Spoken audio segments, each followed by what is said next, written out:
Industri farmasyutikal tempatan kini berdepan tekanan akibat ketidaktentuan geopolitik antarabangsa yang mendorong kenaikan kos bahan mentah dan logistik.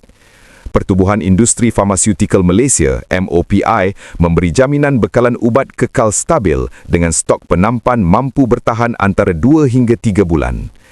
Syarikat farmasyutikal memiliki stok bahan aktif dan eksipien untuk tempoh 3 bulan, manakala produk siap mencukupi bagi sekitar 2 bulan. Setakat ini, tiada gangguan bekalan atau kekurangan ketara dilaporkan, namun terdapat petanda awal kenaikan harga API, bahan pembungkusan plastik serta kos minyak diesel dan logistik, katanya. Situasi itu terdedah kepada gangguan rantaian bekalan global jika konflik berlarutan, meskipun Kementerian Kesihatan Malaysia, KKM, sebelum ini menyatakan bekalan ubat di negara ini adalah terkawal.